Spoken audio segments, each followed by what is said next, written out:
Welcome back to Chasing Common Ground.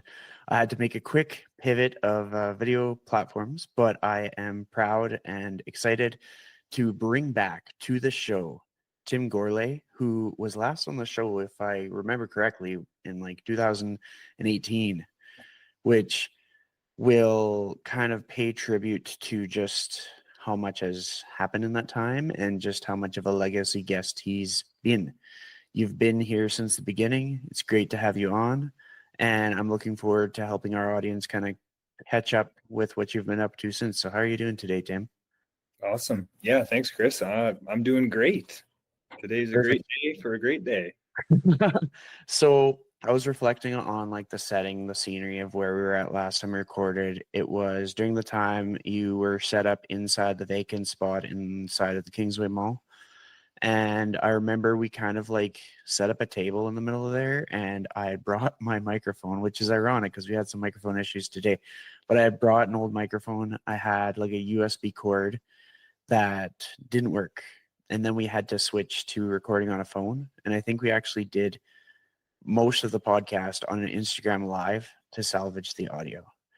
And on that episode, if I remember correctly, I think there was a lot of news that you were sharing at the time. It was like November 2018 or something like that. So a lot that has happened since in your life hadn't happened yet.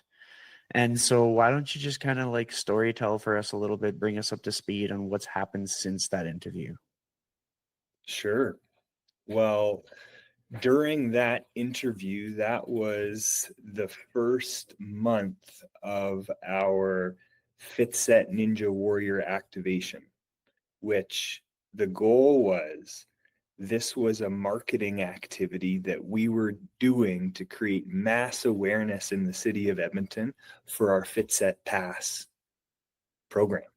This is something that I've been working on since 2014, and it had grown in membership, but it wasn't working out financially. And this ninja obstacle course set up in Kingsway Mall was our last ditch effort to create awareness for this service and get enough members to keep it going. Yeah. And so that goal was not accomplished. We didn't get enough members to keep the FitSet Pass going, Edmonton's multi-studio fitness pass, my first entrepreneurial venture. But when we opened up our doors over those first few months, we had hundreds, thousands of families, kids, teams, schools coming to visit us to try out the Ninja Obstacle course because they had heard of the TV show and watched the TV show American Ninja Warrior, or they just wanted to try it out because it was something new in Edmonton. And that was really the turning point in my business where we started learning more at that point about the sport of ninja worldwide and its growth, not just in Canada, but in countries around the world, with organizations trying to get it into the Olympics. And was really kind of the ending point for the FitSet Pass product, where I reached out to a big competitor in the States called ClassPass and worked with them to give a clean handoff of my studio partners, and was the start of forming the original team and crystallization of the vision for FitSet Ninja, which is to be the team that turns ninja obstacle sports mainstream right across Canada. So yeah, a couple months after that, our temporary lease at Kingsway ended. We found our permanent location where I'm at right now. And that was almost 7 years ago. Mm-hmm. And like in the time that's happened since, like I think your family has grown in that period of time. Like there's been a lot of change that's happened. So like what has changed in how you see yourself? What is your life like now that you would have never expected back in that 2018 version of yourself? Yeah, 2018, November 2018, that would have been some 2 months before I had Clara, my daughter, my first child. And man, what was my life like back then? Well, it was a lot of working at all hours of the time, all hours of the day, late into the evenings. I remember when we were first going, I was often there in the evenings with the coaches, with the athletes, training myself as a ninja. And ever since the kids came, that's been bedtime and family time. My wife Katerina works as well, so just like the time during the day where I'm working on the business versus family was kind of a big shift. But also having a family, having kids has created a sense of urgency and productivity where I find I'm a lot more productive with my time. So when I am away from my family and I'm working, I feel like I can get to work a lot quicker and I'm able to prioritize the things that make the biggest impact versus just working for the sake of working. Mm-hmm. I mean, I think a lot of people get caught up in that. I almost think it's like something that people need to experience not doing things perfectly so they can sort out for themselves what is the most effective way for them to do something, just as long as they're open to feedback. Like sometimes people do the same thing and get the same outcome and they'll think it's somebody else's fault. But then in other cases, people will do something, it won't work the first time. Somebody will give them some feedback or guidance, or maybe they'll kind of like see the signs for themselves and they make some adjustments and they're able to kind of like start moving forward in a progressive direction. So, one of the other things that I want to make sure that we bring up, because what I found is so many times people will ask me if I know somebody who has a thing. And I almost always know a person who has a thing, and that thing is turf. So I want to talk about your turf business. We kind of I've talked to you about the story of how it started so many times, but honestly, I don't think my audience really understands like how it started. And I want to lean more heavily into what made you realize it was kind of like a business model to the degree to what it is now. Like it's one thing, like I've resold Apple computers in the past and it's given me a profit, or I've resold like old video games and stuff, but I haven't turned that into like a business model. But here you've gone and you've actually like established a business based off of turf sales and perhaps some like aligned products to do with that. So let's dig into that a bit. Yeah.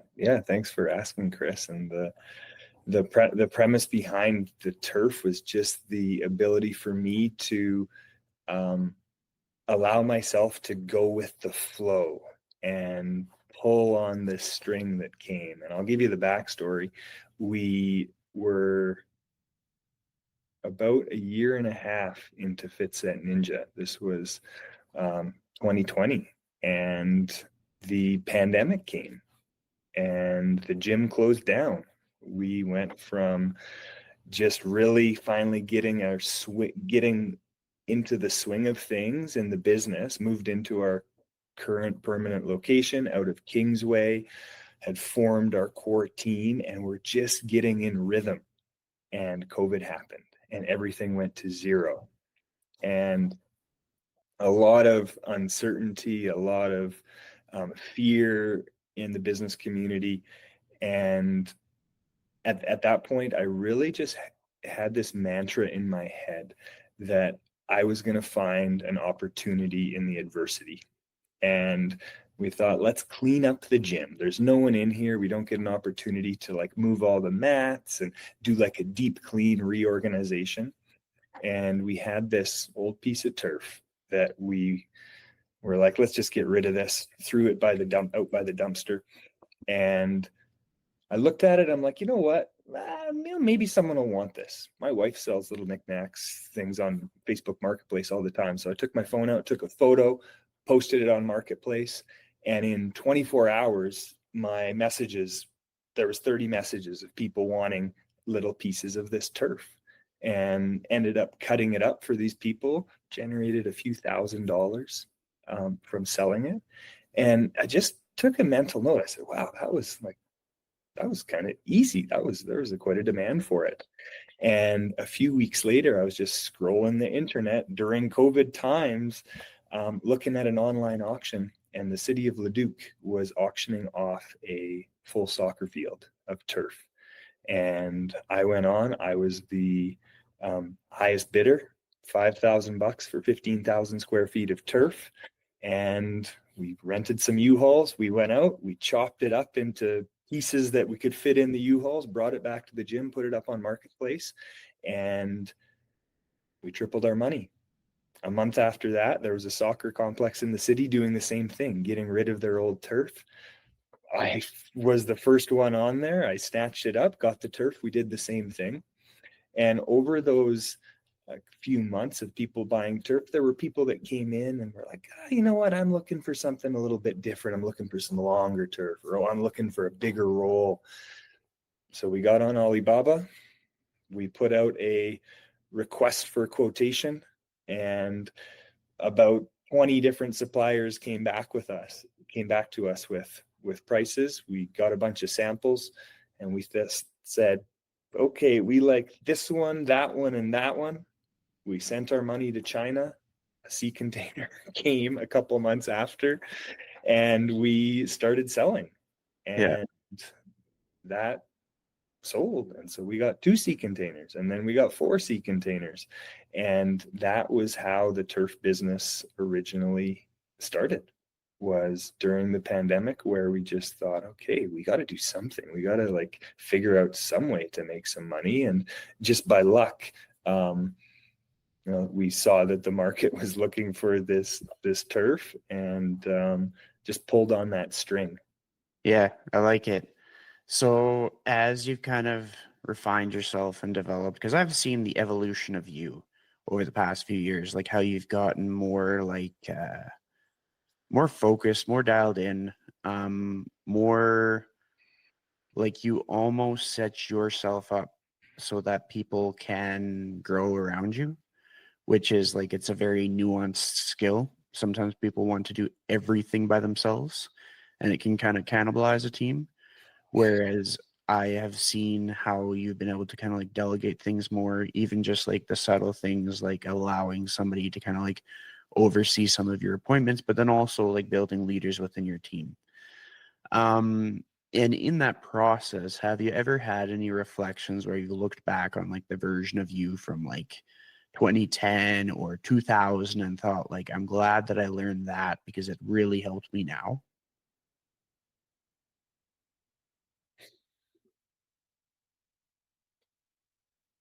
Well,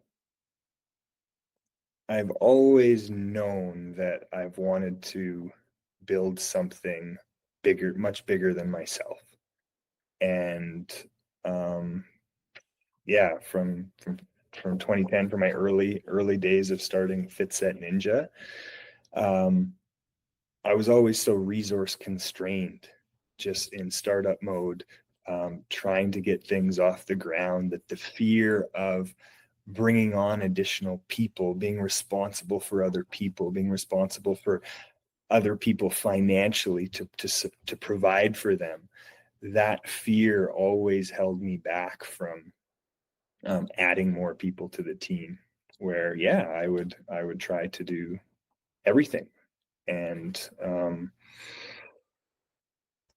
yeah, really realized as the company started to grow, and as more people wanted to help, and I could sense that hey, there was a lot of alignment in terms of like where we were going and the vision in the company, that there was a ceiling. There was literally only so much stuff that I could do, and I knew that I would never be able to grow the company to where I wanted to be without building a leadership team around me. And yeah, what I've learned through this process is that for a lot of the stuff that for most of the stuff that we're doing in the company, the team's able to do it better than I am, and I'm able to focus on the things that really light me up and give me energy and I enjoy doing, and I'm able to do those things better. Where others are able to do the things that they really enjoy and do it at a much better level than I'd be able to do it myself, because it's not my thing. Mm-hmm. I've gotten to be part of a lot of different businesses and kind of seen how people have sort of like worked out their leadership structure, their delegation structure, or kind of like the train of thought that they use to make critical decisions. I have a few questions, and the first one is, what is the most unexpected place that you've found someone that then became a part of your leadership team or just a part of your team in general? The most unexpected place? Yeah. Like, it doesn't have to be like wildly unexpected, but like you get people that apply through the various Yeah. job boards, etc. Was there someone that was kind of like an outlier? Yeah. Well, yeah, what's coming to mind is a guy named Paul from Calgary who I first met when I would have been in grade 11 or 12, going to watch the national championships at Red Deer College. Or yeah, they were at Grant MacEwan, but Red Deer College was playing in the finals, and there were all these college guys in Burger King crowns going cheering on their team. And there was this one guy that was just like the ringleader of it all. And I realized after the fact that was the Red Deer College basketball team. And I just remembered this big guy just with a ton of energy cheering on the Kings, just being the big hype man. And fast forward to college, I went to Red Deer College and got to know some of the basketball players. And this guy's name was Paul. And we became friends over my career at Red Deer. He was at the U of A as well. And we stayed in touch and then got out of touch after university ended. But I put a ad on LinkedIn for an assistant to help with Turf Ninjas operations in Calgary. We had the turf business up and running and in Edmonton, and we had the gym that had opened up in Calgary. So we were wanting to expand the turf business down there. And Paul just connected. He saw the post on LinkedIn. I was sharing what I was doing online. He saw the post and he just reached out to me directly and said, "Hey, Tim, yeah, I have a little bit of capacity in my schedule." Paul's an entrepreneur. He's working on his own business, but he had some capacity in his schedule. He knows me. Him and I had always really connected, and said, "Hey, can I help?" And so he actually helped me get the Turf Ninjas business going in Calgary. And during that time, he started telling me, I started learning a little bit more about his experience with camp programming and youth programming in the basketball world and his kind of sport management experience. And this is just as we were getting Fits at Calgary going down there. And so we brought, after kind of turf got going, he came on to the FitSet business and really was the guy that helped build the core team in Calgary and was our general manager in Calgary during that first year and a half getting it off the ground. I love it.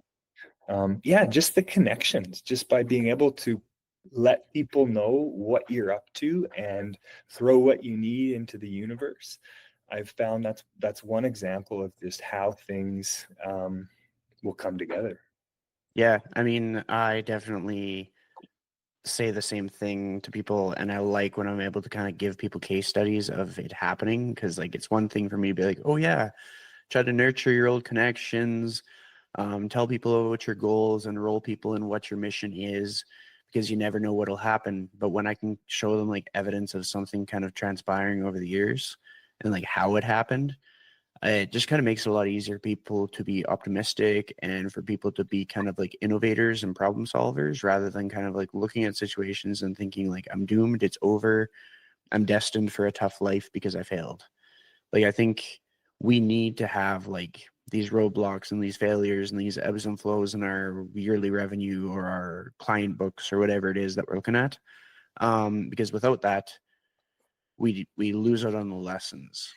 And so to be more direct, what would you say have been maybe like the top 2 lessons that you've learned in like this span of time, the last like 7 years or so? I would say one of the biggest lessons that I've learned is to trust your gut.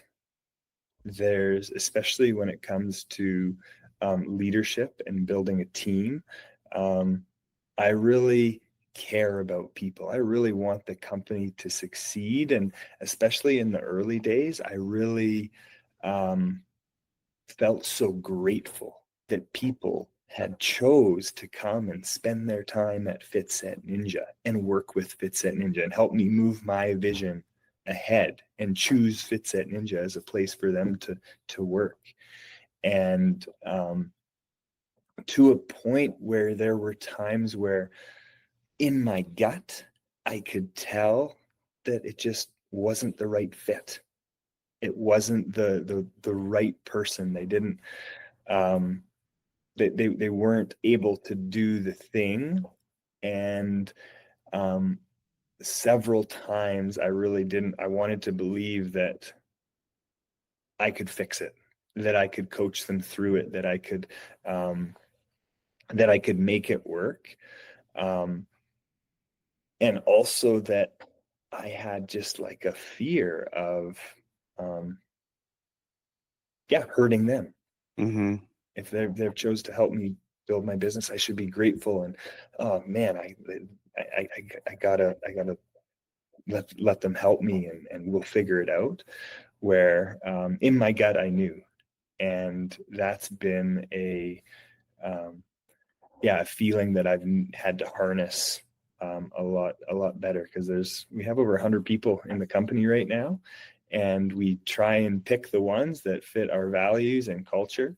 But sometimes there's people that just don't fit, and really being able to trust my gut when there isn't a culture fit, and knowing that, hey, it's probably the best, not just for me and for FitSet, but for them as well, to end the relationship as soon as possible so they can find what is right for them, and we can have the right person on our team.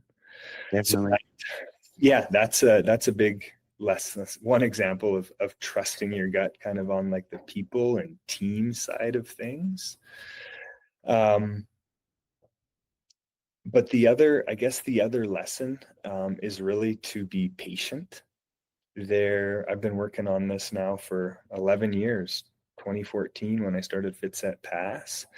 And there's so many times where it has just been slow, and there's a downward trench, and we're having to dig our way out of it.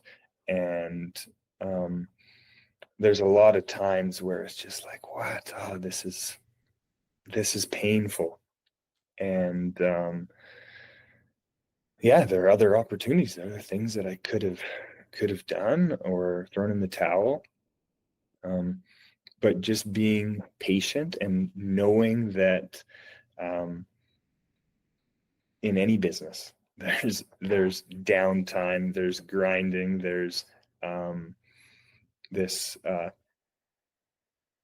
you need to endure over a really long period of time to see the upside. And that's something that I've really taken to heart. And no matter what the size of the business, there's always challenge, and just being okay with that, and being able to be comfortable with discomfort. Yeah. Yeah. I mean, that's something that I've definitely realized is just like part of the identity of like kind of working for yourself, whether it be contracting for people or having your own business, etc. Is just that letting discomfort be like when you're in your element.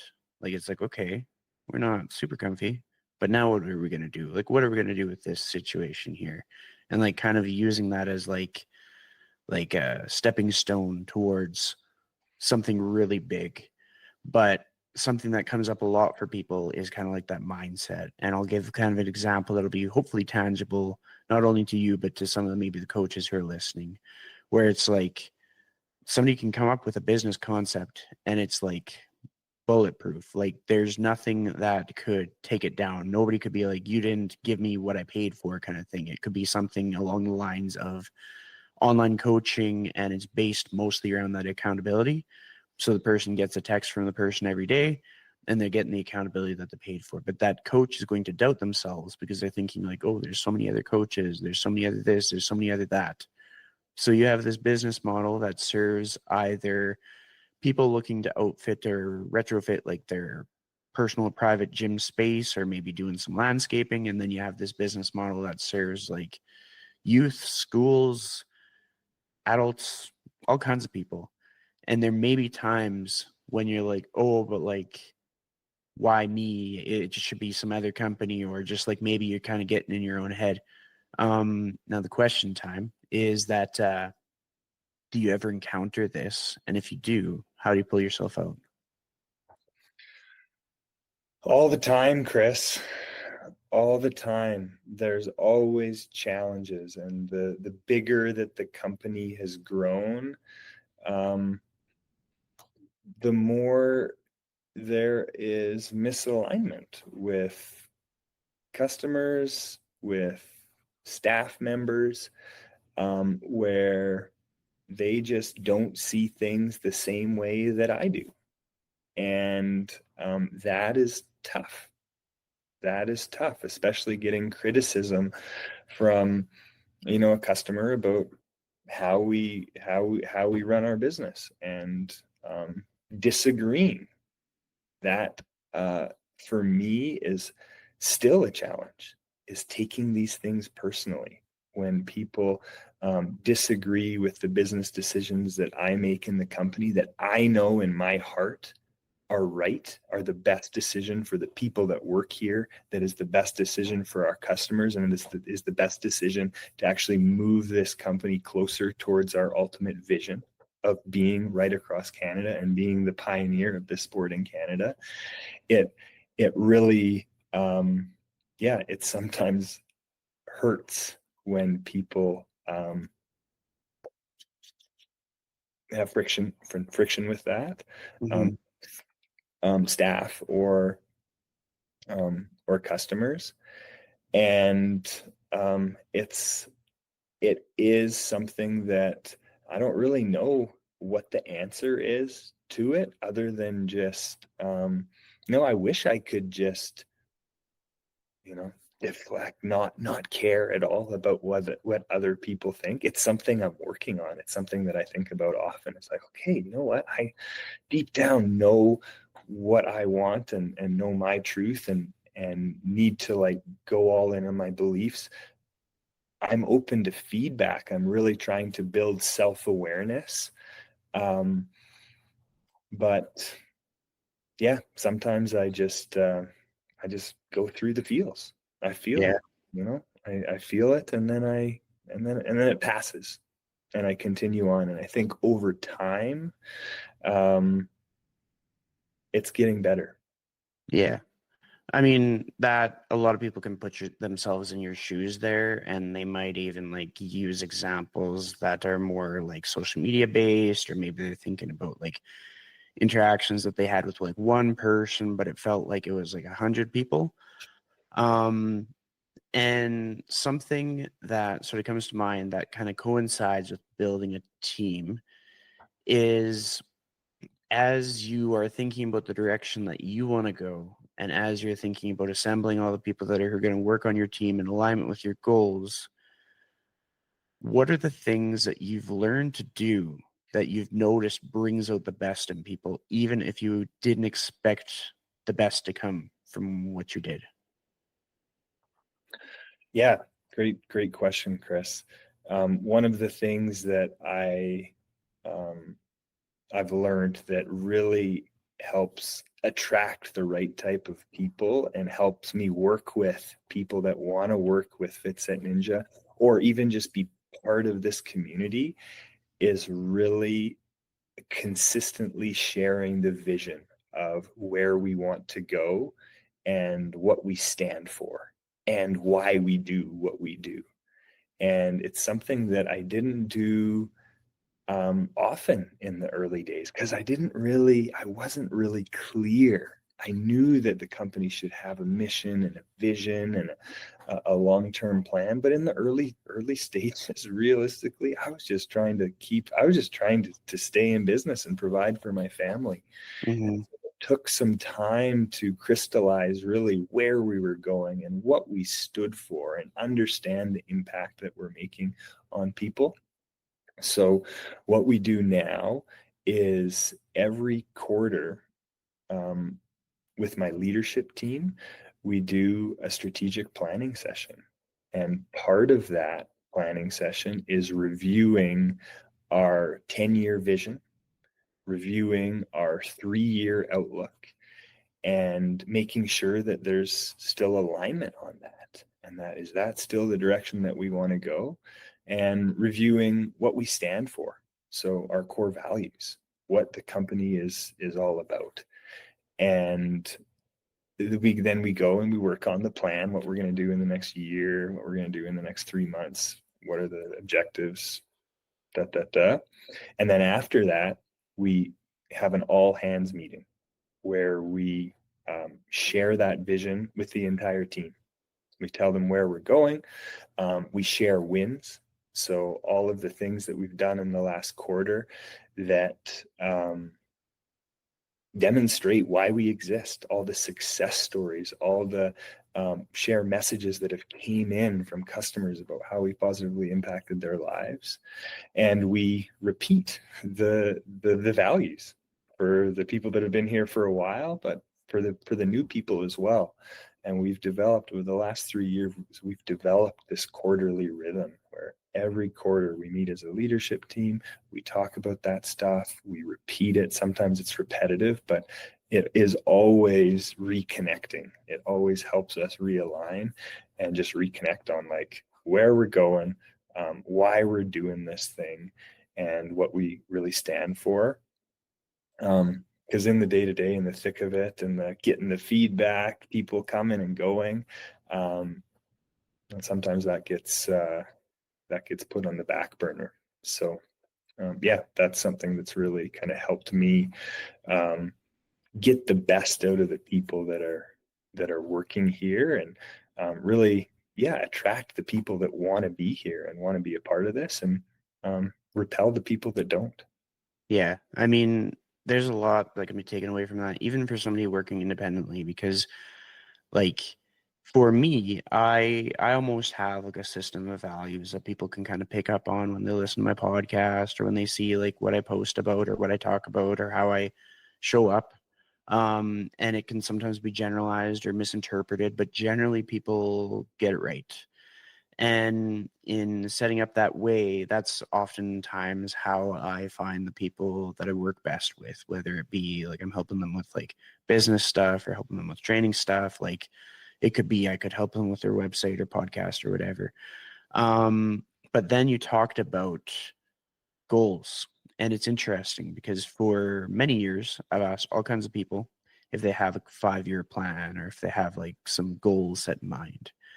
And I haven't taken the data specifically, but I would say more than half people are like, yeah, I don't really set goals. And I've been doing this podcast for a while now. So I can say that the people who didn't really set goals didn't progress in the space that they dwelled in. And that's not a bad thing. But if it was their goal to progress in one space, it probably would have benefited them to have set those goals, even if it feels silly, even if it makes them uncomfortable, even if they're like self-conscious about, oh, did I really say I wanted to do that in 10 years? Because I think not only does it keep a person focused on like the compound effect of their daily actions, but it also opens them up to the opportunities that could present themselves when it comes to collaborative efforts to get to that goal faster. Um, And it's just something that I used to be kind of like, oh, you can set goals, don't set goals, doesn't matter to me. But now, like, I'm 33, I'm getting a little bit wiser, a little bit more bold, and I think it's important for people to set goals, whether it's like personal goals, professional goals, etc. But then that tangent aside, I notice when people are kind of like enrolling others, building other leaders, stuff like that. One of the biggest sparks that I see is when you witness somebody like take ownership of something, like somebody who isn't the business owner, who's working with the business owner, who's acting as if they own the business because they take so much pride in something in the business that they're doing. And they've actually like kind of, if there was to be a standard operating procedure, that person would know it better than anybody else in such a way that they could teach it to other people. Now, when I talk about a person like that, does anybody that you've crossed paths with ring a bell? Are you familiar with anybody that kind of like has occupied your space like that? Definitely. Several. Sweet. So tell me a little bit of a story about like how you witnessed that in action of somebody just acting like they own the business almost more passionately than you did. Yeah. Yeah. Well, this has came about. I wasn't always able to find those people.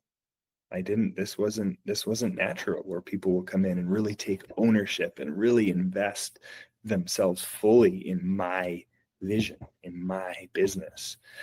And the the game changer on that was really understanding what that person's dreams and goals were.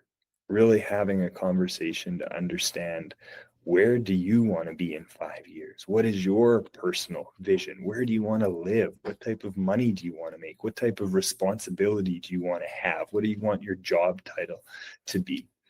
And at FitSet Ninja, there's several people that FitSet Ninja isn't the end goal. They're here um, because this is a job that they're doing while they're in university to become a teacher or a physiotherapist, or others, they're just starting their career and they're not sure what their future career goals are. And there are other people that have a lot of clarity around where they want to be in 5 years, the type of money they want to make, where they want to live, what their family looks like. And so by really understanding what these people want and making a real commitment that through their employment at FitSet Ninja, I can get them what they want. I can get them that type of responsibility. They might have to do some real work and educate themselves and train themselves, and they're not just going to get it. But if I can show a path that they can achieve their goals through their work with me at FitSet Ninja, those are the people that are all in. Those are the people that treat this just like their own, because it is their own. It's their own goals that they're going to achieve, and this is just a vehicle for it. I think that's an important distinction for people to kind of hear, because that's something that's come up when I've been onboarded into different companies working as a coach or a consultant and stuff. Where I've had the most like mutual success, where the other business benefited, I benefited, was when they were aware of like all of my big, hairy, audacious goals. Even if it meant that I was going to eventually exit, they were comfortable with that because they knew that in knowing where I wanted to be and what I wanted to do, they could get the best out of me. And then I was always like super open and transparent that like if they could continue to present opportunities to me that were more enticing than what my goal was, I'd of course stay. And some people, well, a lot of people, when I did my best work, were able to kind of see that as like, okay, I'll take that challenge kind of thing. Like, because at the end of the day, whether you're a business owner with a team or whether you're an individual who just works with a bunch of different people in a bunch of different capacities, you can't do it alone. Like you're going to have to be on a team, whether formally or informally, because doing it alone, you won't get anywhere, but doing it with a team or collaborating with people, you can almost speed up your progress. And that's kind of the cool thing about like the ups and downs that we see with revenue, with motivation, with all these things. Like we will probably fall down, but it doesn't necessarily take us an eternity to bounce back up. Like sometimes the comeback is very quick, or sometimes just through one connection, it's like we got a rocket booster. So on that note, have you come across any connections in your time that felt like they just gave you a jetpack and then you were just ready to launch? Yes, definitely. And it often comes like you're saying, like um you can be in it and feel like the sky is falling. I have an example in our Calgary location. Getting Calgary up and running was tricky. It was our first real expansion. We were building a team in Calgary. I was here in Edmonton. I didn't have a partner down in Calgary, so it was really just like, yeah, we were just kind of getting things off the ground. And one of our key guys gave his notice, and this was in like a really busy season, and a lot of the team really looked up to this guy, and I could tell everyone was scared, like, oh man, Nate's gone, what are we gonna do? And I was like, oh man, like the timing couldn't be worse for this. How is this happening right now? And that low point, we put up a job description, we hired someone for his position who has now become the the leader in Calgary. She's been the person that has really pulled together a team around her and has just injected this um, fresh, fun, positive energy, progressive energy into Fitset Ninja Calgary, and it came on the backside of this, feeling that, oh man, this is a big downer. Mm-hmm. So there's a ton of examples and things that I can think of where, okay, something seems really bad and the emotions are high and it's like the sky is falling, but Yeah. those are really just a precursor to something so much better happening. Yeah. And I think just being open to those things and having the mindset that, like, yeah, one connection, one relationship, one new thing coming into your life can completely change the trajectory of something, is really powerful. That's I couldn't agree more. And there's sort of like a little side note that I wanted to add in before my next question for you. But the side note is that um, I've just experienced so much in my career in this period of time that I think people need to sort of like understand the lessons that I've learned, because I did some social media contracting for a business and then I parted ways. But I didn't want to go about it in a way that was like hurtful or malicious. So I was very careful to I tried to time it during a slow point so that it would be more of a benefit than like a deficit or a detriment. And then there's a lot of things that I just like services that I comped to make the exit a lot smoother. And I think it's really important for people to understand that little distinction. Like if they are finding themselves as the person who is the part of a business, they have a power where they can make their exit much smoother. And a lot of people, they'll think that when people exit, they're just like, see ya. And that's all they did. But there's a lot of ways that we can kind of like make it easier on the business owner. And like in another instance, I got the opportunity to work with my friend out of New York for about 3.5 years. And I exited that business. And again, I noticed that there was a time when there was so much that could probably be delegated away from me. And there was things that I could do, but I felt that my zone of genius was in other areas. And I really started to notice that if I put myself in an uncomfortable position, but then freed up them to have their resources that they were spending on me to put in other places, in the long run, we'd both probably benefit. It would just suck for a little bit. We'd both be kind of sad, and we both have to kind of like sort out some things. But it's just, if anybody listens to this podcast to get some kind of like clues for how to get to those next steps, not only can they get the perspective from you as like the leader, the owner, the person hiring people, but then I just wanted to also offer my perspective as person who has contracted for people, and how just as a business owner would want to be kind to the people that they employ, the person contracting or the employee has an opportunities to set themselves apart in how they exit their work with somebody. And it's just all we ever hear about is somebody being like, peace, and they're out. And it's cool. They look like a badass. And it's like, yeah, and then look what they did after. But if we just kind of like breathe a little bit, slow things down, kind of look at the whole situation and how it could transpire afterwards, because I have no doubt, like these connections that I have, I will probably circle back to them years from now, either for like a testimonial or referral or maybe a future collaboration. And so those are still very important connections, and they're still very important friends to me.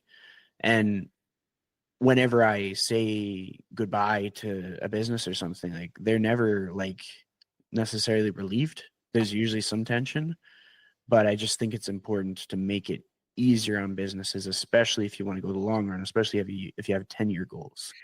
Now that I've kind of taken over the podcast from you, I have my next question for you. All this stuff, all these decisions, this life stuff, the personal roles that you carry as like a family member, a father, a husband, all these things, um, they can add up a lot of like stress that you feel in your body with like muscle tightness, or maybe just like trouble sleeping or things like that. Or maybe you're just like cool, easy breezy, you never feel that stuff. But if you do feel that stuff, like the stress in your body, one, how do you identify it? Two, what do you do about it? And three, what have you learned about your body? Yeah.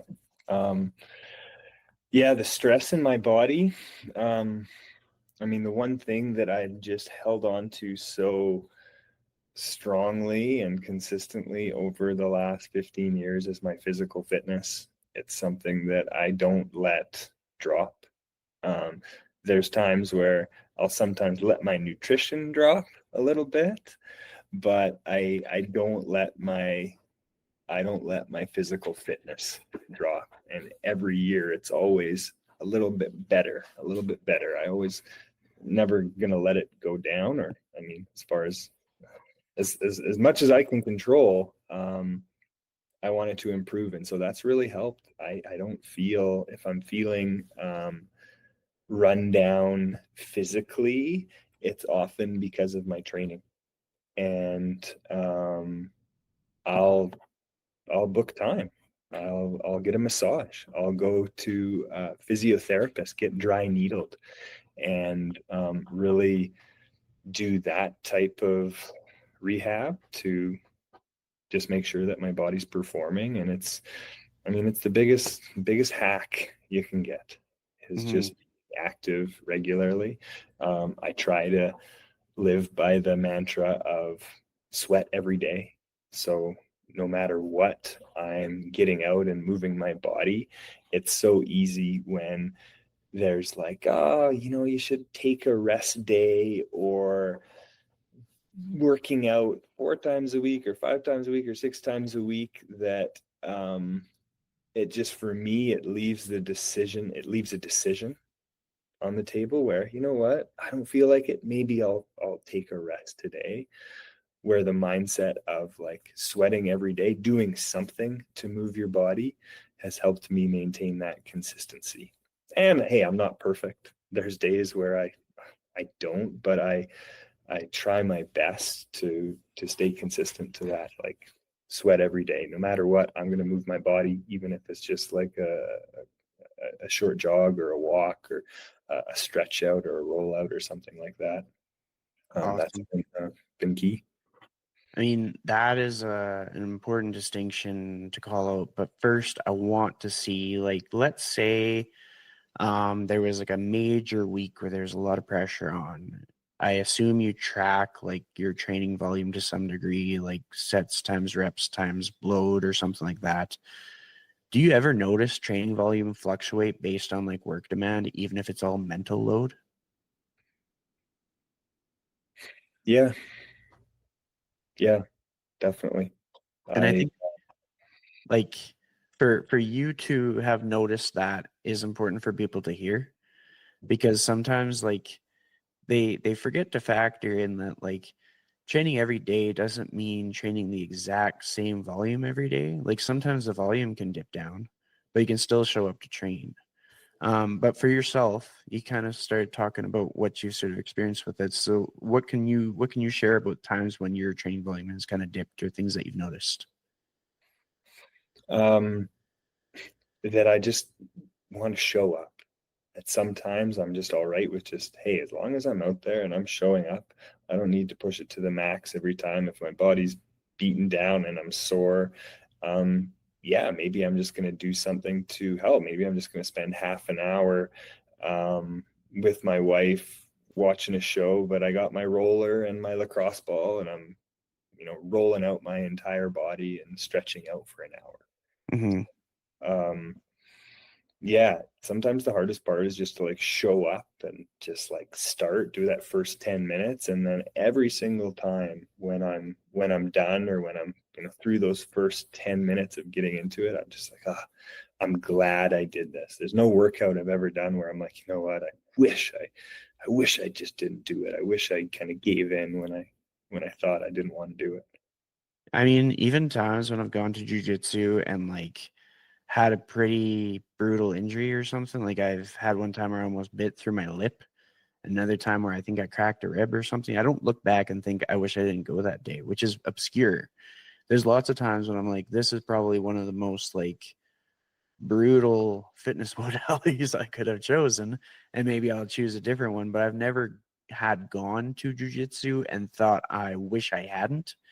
It's always those times that I complete that loop. I'm like, yeah, that's good. And then as as time moves on and as I notice that like my schedule changes and gets a little bit more constrained, I have to choose different items. Sometimes it's like quick hour on treadmill or something. I guess it's not quick, but it's an hour on the treadmill or 10 minutes on the echo bike or just a little home circuit or a little workout at Planet Fitness or something. Like just make something work with life.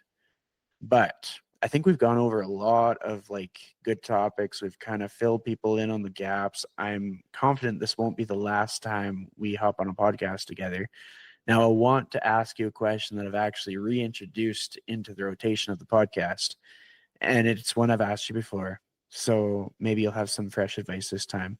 If you were to give a person one piece of advice on how to live their life to the fullest in the most authentic way, what would that piece of advice be?